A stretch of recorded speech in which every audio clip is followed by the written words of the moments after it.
జీవితంలో ప్రతి మనిషికి ఒక లక్ష్యం ఉండాలి. అదే లేకపోతే మన ప్రస్థానం దిక్కు తెలియని పడవలా అయిపోతుంది. లక్ష్య సాధన అంటే ఆ గమ్యాన్ని చేరుకోవడానికి మనం చేసే ప్రయాణం, పడే శ్రమ. లక్ష్యం స్థిరంగా ఉండాలి, సాధన దృఢంగా ఉండాలి. అప్పుడే లక్ష్యాన్ని చేరుకోగలం. ద్రోణాచార్యుడు తన శిష్యులకు ఒక పరీక్ష పెడతాడు. ఒక పెద్ద చెట్టు పైన చిట్ట చివరి కొమ్మలో ఒక పక్షి కూర్చొని ఉంది. దాని కన్నుని బాణంతో కొట్టాలన్నది పరీక్ష. ముందుగా ధర్మరాజు వచ్చాడు. చెట్టు మీద ఏం కనిపిస్తుందని అడిగాడు ద్రోణుడు.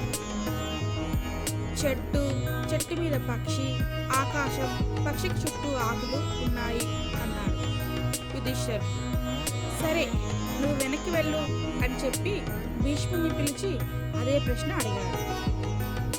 చెట్టు, కొమ్మలు, పక్షి, ఆకాశం అని చెప్పాడు భీముడు. అలా అందరూ అదే సమాధానం చెప్పడం, గురువు వాళ్ళని తిప్పి పంపడం జరిగింది. చివరికి అర్జునుడిని పిలిచి అందరినీ అడిగిన ప్రశ్నే అతన్ని అడిగాడు. అర్జునుడు నిశ్చలంగా, నాకు కేవలం పక్షి కన్నే కనబడుతుంది, ఇంకేం కనబడటం లేదు అని చెప్పాడు. ద్రోణాచార్యుడు చిరునవ్వుతో, బాణం వేయి అర్జున అన్నాడు. మరుక్షణం అర్జునుడి ధనస్సులోంచి బాణం దూసుకుపోయింది. పక్షి నేల కూలింది. అక్కడ లక్ష్యం పక్షి కన్ను కొట్టడం. అంటే మనకు అదే కనబడాలి తప్ప ఇంకేమీ కనిపించకూడదు. అంత స్థిరమైన దృష్టి కోణం ఏర్పరచుకున్నప్పుడే ఎవరేమైనా లక్ష్యాన్ని చేరుకోగలుగుతాం.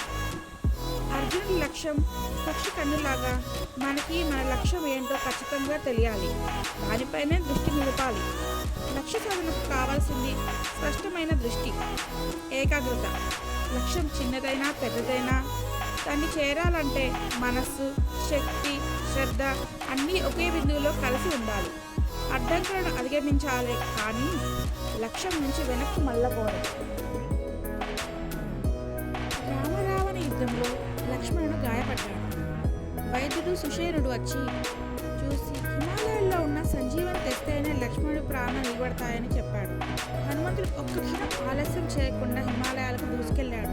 అక్కడ సంజీవని ఏదో తెలియదు, అందుకని ఆయన తలపట్టుకొని కూర్చోలేదు. ఏ చెట్టో తెలియదు కాబట్టి మొత్తంగా పర్వతాన్నే పెకిలించుకెళ్ళాడు. లక్ష్మణుడి ప్రాణాలు కాపాడాడు. నిత్య జీవితంలో మనకు ఎన్నో సవాళ్లు ఎదురవుతాయి. వాటిని వెరచి వెనక్కి తగ్గవద్దని చెబుతుంది హనుమంతుడి దివ్యగాథ. ఆనాడే కాదు, ఈనాడైనా లక్ష్య సాధనకు పట్టుదలే ప్రధానం. అవసరమైతే పర్వతాన్నే మోయగల శక్తి మనలోని సంకల్పానికి ఉంటుంది. హనుమంతుడు మనలోనూ ఉన్నాడు. ఆ సత్యం తెలుసుకొని లక్ష్యాన్ని నిర్దేశించుకొని దాని వైపు బలంగా అడుగేసినప్పుడే ఆయన బయటపడతాడు. Thank you for watching. Video నచ్చితే లైక్ చేయండి. మీరు మీకు కావాల్సిన వారిని మోటివేట్ చేయాలనుకుంటే షేర్ చేయండి. నెక్స్ట్ వచ్చే మోటివేటెడ్ వీడియోస్ కోసం మైండ్ ట్యూన్ విత్ రాధికా ఛానల్ని సబ్స్క్రైబ్ చేయండి.